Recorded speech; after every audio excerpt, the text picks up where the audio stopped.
আজি নতুন ব্লগ এটাৰ কাৰণে আমি হাফলঙলৈ আহিছোঁ। এইখিনিতে আমি এতিয়া গাড়ীৰ পৰা নামিছোঁ। দৃশ্যখিনি ধুনীয়া, আপোনালোকক দেখুৱাম বুলি ভাবিছোঁ আমি পেলাই।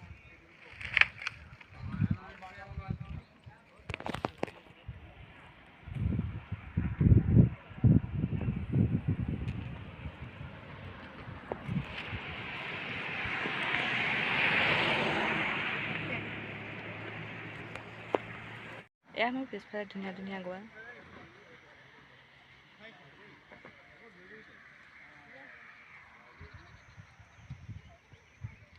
সেইফালে সেয়া পাহাৰো আছে। হাফলঙৰ ৰাস্তাটো সঁচাই বহুত সুন্দৰ আৰু ইয়াৰ প্ৰাকৃতিক পৰিৱেশটো চাবলগীয়া হয়।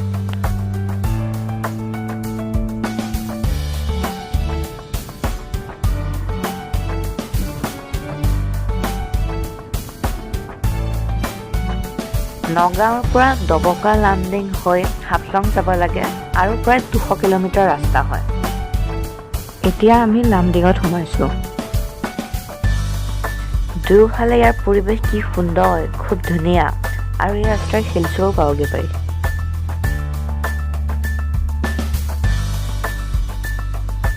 হাফলংখন বহুত মানুহে ইষ্টৰ ছুইজাৰলেণ্ড বুলিও কয়।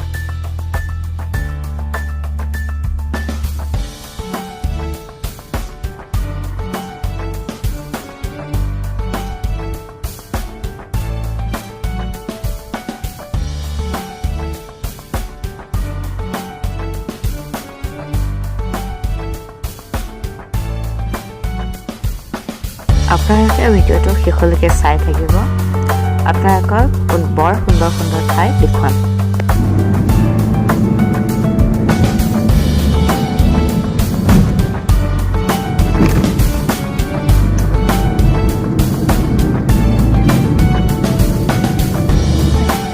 আহি পাইছোঁ।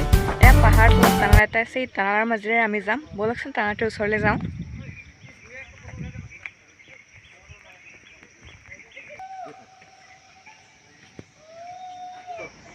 ব'লকচোন আমি এতিয়া আহি পেলাই ওচৰ পাইছোঁহি। গুহাটো এতিয়া টানেলটো এতিয়া আমি সোমাই যাওঁ।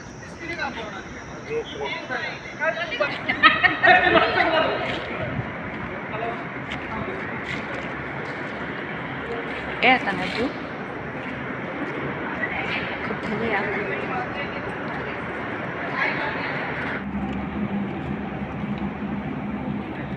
আহক আমি এতিয়া গাড়ীৰে আগবাঢ়ি যাওঁ। এতিয়া আমি গৈ আছোঁ টানেলটোৰ ভিতৰলৈ।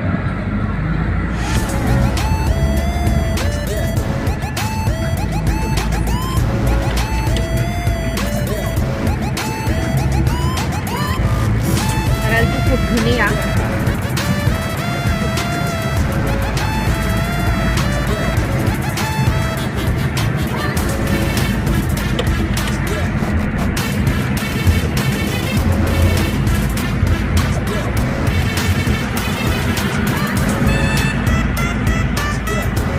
আমি টানেলটোৰ পৰা ওলাই আহিলোঁ।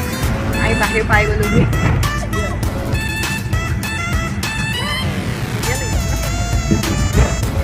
ব'লক আমি এতিয়া জাতিংগালৈ গৈ থাকোঁ।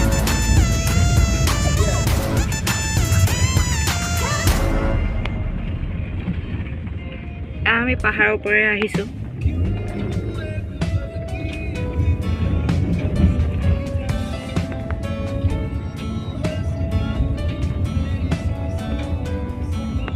আমি এতিয়া জাতিংগা পামহি। আমি জাতিংগা চৰাই থকা জেগা আহিছোঁহি পাই। ব'লক গৈ থাকোঁ। ব'লক আমি এতিয়া ওপৰলৈ উঠি গৈ থাকোঁ।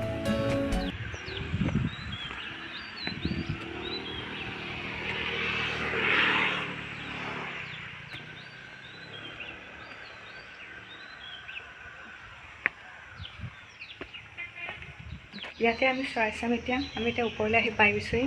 ব'লক গৈ থাকোঁ।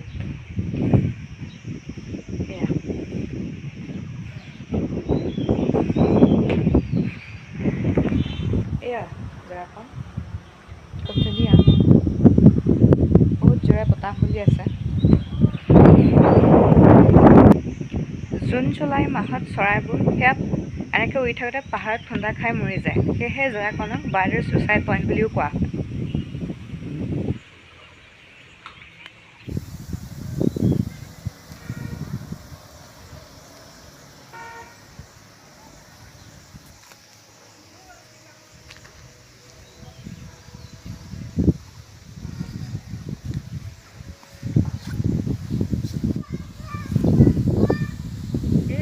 হাফলঙৰ ফাউণ্টেন বুলি কয়।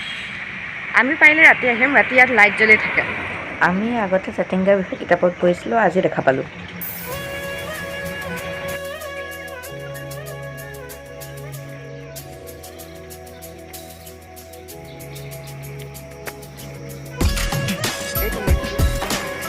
খুব ধুনীয়া, আমি ৰাতি আহিম।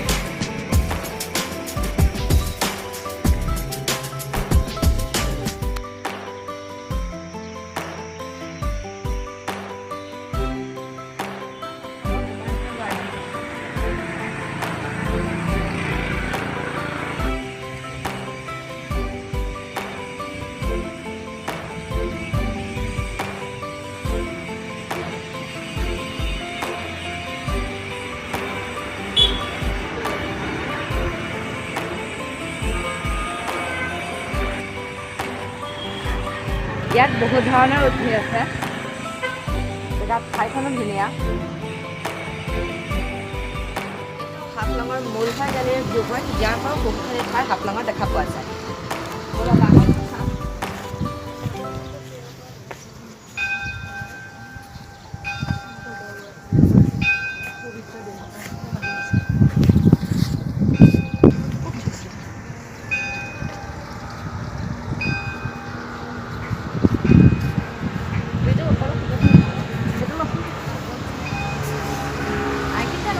ইয়াৰ ওচৰতে গীৰ্জাঘৰ এটা আছে, বেলৰ শব্দ আমি শুনিয়ে আছোঁ। আপোনালোকেও শুনা পাইছে চাগে। ব'লক এতিয়া আমি চাৰ্কিট হাউচলৈ যাওঁ। চাৰ্কিট হাউচৰ ভিউটো হেনো খুব ধুনীয়া। ইয়াত চাবলগীয়া বহুত জেগা আছে। আমি এদিনৰ কাৰণেহে আহিছিলোঁ, সেইকাৰণে আমাৰ চাবলৈ সময় খুব কম হ'ল। আমি এতিয়া হাফলং চাৰ্কিট হাউচ আহি পাইছোঁহি। ইয়াতে এটা ধুনীয়া ভিউ পইণ্ট আছে, আমি তালৈকে গৈ আছোঁ। ব'লক গৈ থাকোঁ।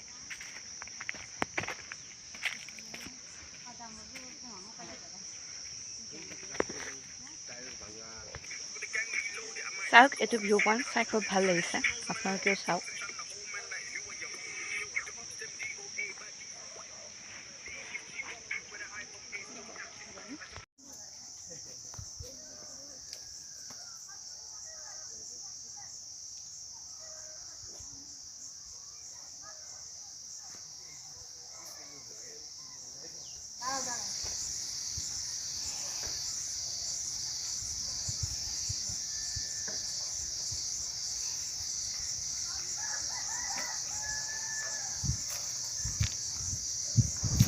সেইখন এখন ডাঙৰ ৰেলৱে ব্ৰিজ। সেই ঠাইখিনিতেই দিল সে চিনেমাৰ শ্বুটিং হৈছে বুলি মানুহে কৈছে। এইটো হাফলং চাৰ্কিট হাউচৰ সন্মুখৰ ভিউ, চাই বৰ ভাল লাগিছে।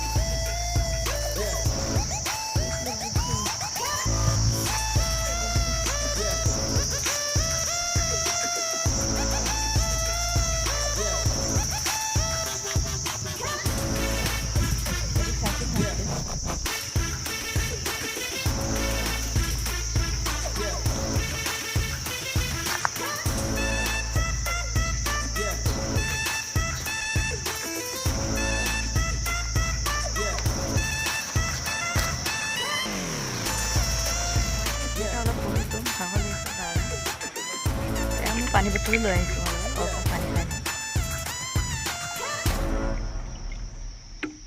খুব ৰ'দ ইয়াত।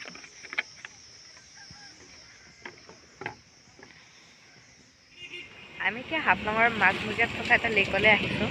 ইয়াত এখন হেংগিং ব্ৰিজ আছে, ব'লক ব্ৰিজখন চাওঁ।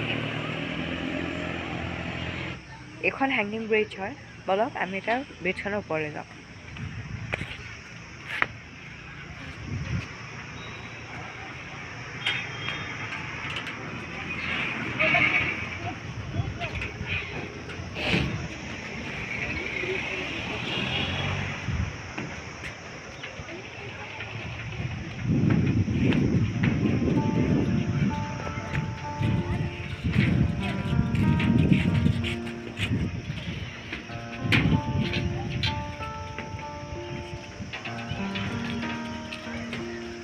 আমি ব্ৰিজখন পাৰ হৈ আহিলোঁ। এতিয়া ব্ৰিজখন ইয়াত লৰি থাকে, ব্ৰিজখন ইয়াত লৰি আছে, শব্দ হৈছে।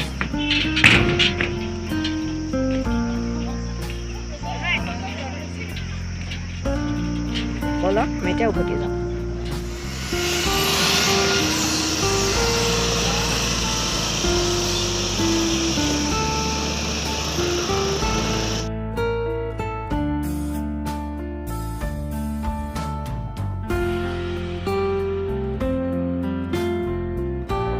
ইয়াত ৰোপিং আৰু ব'টিঙো কৰা হয়।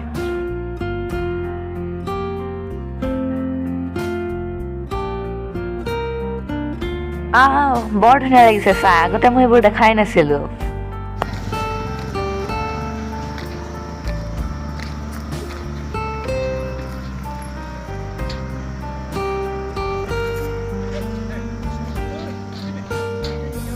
ৰেল ষ্টেচন হয়, অসমৰ এইটো একমাত্ৰ হিল ষ্টেচন। আমি এতিয়া ইয়াৰ ওচৰলৈ গৈ আছোঁ, ব'লক গৈ থাকোঁ।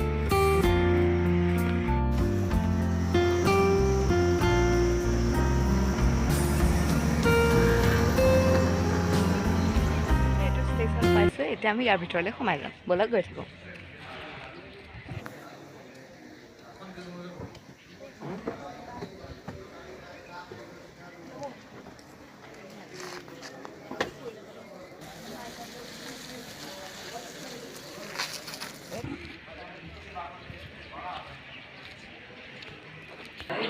এইটো আমি এটা ৰেল ষ্টেচনৰ ভিতৰলৈ সোমাই আহিছোঁ।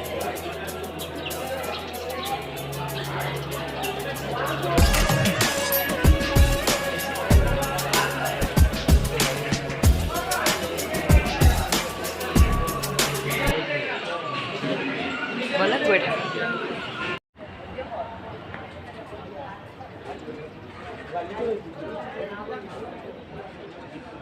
আমি এতিয়া ফুটবাৰ ব্ৰিজৰ ওপৰলৈ গৈ আছোঁ।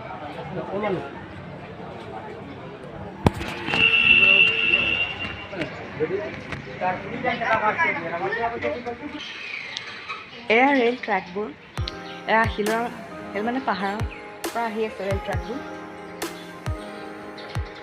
মানে ইপিনেও আছে ৰেল ট্ৰেক, এয়া এফালেও ৰেল ট্ৰেক আছে।